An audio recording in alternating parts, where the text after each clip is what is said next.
Hi friends, ಇವತ್ತೊಂದು ಪಟಾಟ fry ಮಾಡೋಣ. ಇದು ಹೇಗೆ ಮಾಡೋದು ಅಂತ ನೋಡೋಣ. ಇದೊಂದು ಸೈಡ್ ಡಿಶ್. ಬೇಳೆ ಸಾರು ಅಥವಾ ತಿಳಿ ಸಾರು ಮಾಡಿದಾಗ ಈ ರೀತಿ ಒಂದು ಸೈಡ್ ಡಿಶ್ ಮಾಡಿಕೊಟ್ರೆ ಸ್ವಲ್ಪ ಜಾಸ್ತಿನೇ ಊಟ ಮಾಡ್ತಾರೆ. ಪಲ್ಯ ಮಾಡಲಿಕ್ಕೆ ಸ್ವಲ್ಪ ಟೈಮ್ಗಳು ತಗೊಳುತ್ತಲ್ಲ, ಆ ಟೈಮಲ್ಲಿ ಈಸಿಯಾಗಿ ಒಂದು ಸೈಡ್ ಡಿಶ್ನ ನಾವು ಪಟಾಟ ಫ್ರೈ ಮಾಡ್ಬೋದು. ಹೇಗೆ ಮಾಡೋದು ಅಂತ ನೋಡೋಣ. ಮೊದಲು ನಾನು ಒಂದು ಪಟಾಟದ ಸಿಪ್ಪೆ ಎಲ್ಲ ಮೇಲ್ಗಡೆ ತೆಗೆದುಬಿಟ್ಟು ತುಂಬ ಚಿಕ್ಕದಾಗಿ ಕಟ್ ಮಾಡ್ಕೊತಾ ಇದ್ದೀನಿ, ಉದ್ದುದ್ದವಾಗಿ. ಯಾಕಂದರೆ ತೆಳ್ಳಗಿದ್ದಷ್ಟು ನಾವು ಆಯಿಲಲ್ಲಿ ಫ್ರೈ ಮಾಡೋದ್ರಿಂದ ಇದು ನಮಗೆ ಸ್ವಲ್ಪ ತೆಳ್ಳಗಿದ್ರೆ ಬೇಗನೆ ಆಲೂಗಡ್ಡೆ ಒಳಗಡೆ ಬೇಯುತ್ತೆ.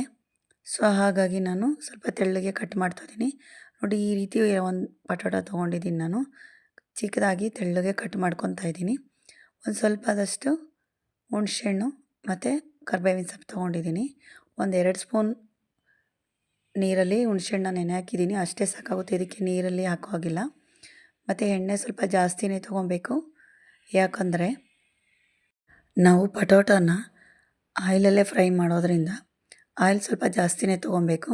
ಇದಕ್ಕೆ ಸಾಸಿವೆ, ಜೀರಿಗೆ, ಕರಿಬೇವಿನ ಸೊಪ್ಪು ಒಗ್ಗರಣೆ ಹಾಕಿ, ಆಲೂಗಡ್ಡೆ ಹಾಕಿ, ಉಪ್ಪು ಮತ್ತು ಅರಿಶಿಣದ ಪುಡಿ ಇವೆರಡು ಹಾಕಿ ಸ್ವಲ್ಪ ಮೀಡಿಯಮ್ ಫ್ಲೇಮಲ್ಲೇ ನಾವು ಅದನ್ನು ಫ್ರೈ ಮಾಡ್ತಾನೇ ಇರಬೇಕು.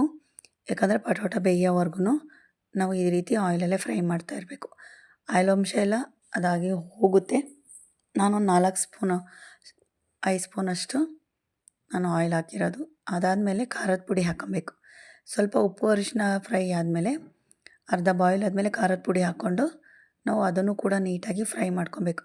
ಪಟಾಟ ಫುಲ್ ಬೆಂದಿದೆ ಅಂತ ನಮಗೆ ಗೊತ್ತಾದಾಗ ಅದಕ್ಕೆ ಹುಣಸೆ ಹುಳಿ ಹಾಕಬೇಕು. ಅದಕ್ಕೆ ಜಾಸ್ತಿ ನೀರು ಹಾಕ್ಕೊಂಡಿರೋಂಗಿಲ್ಲ. 2 ಸ್ಪೂನು 1/4 ಇಂಚ್ ಹುಣಸೆ ಹಣ್ಣು ನೀರನ್ನ ಹಾಕಿಬಿಟ್ಟು ನೋಡಿ, ಹಾಕ್ಬಿಟ್ಟು ಒಂದು 2 ಮಿನಿಟ್ಸು ಮುಚ್ಚಿಟ್ರೆ ನಮಗೆ ಈ ರೀತಿ ಎಲ್ಲ ಫ್ರೈ ಆಗಿರುತ್ತೆ. ಆ ಎಣ್ಣೆನೂ ಇರಲ್ಲ ಮತ್ತು ವಾಟರ್ ಅಂಶವೂ ಇರಲ್ಲ. ಈಗ ನಮಗೆ ಪೊಟಾಟೊ ಫ್ರೈ ರೆಡಿಯಾಗಿದೆ. ಪಲ್ಯಗಳೆಲ್ಲ ಮಾಡಲಿಕ್ಕೆ, ತರಕಾರಿಗಳೆಲ್ಲ ಹೆಚ್ಚಿ ಮಾಡಲಿಕ್ಕೆ ಸ್ವಲ್ಪ ಟೈಮ್ ತಗೊಳುತ್ತೆ.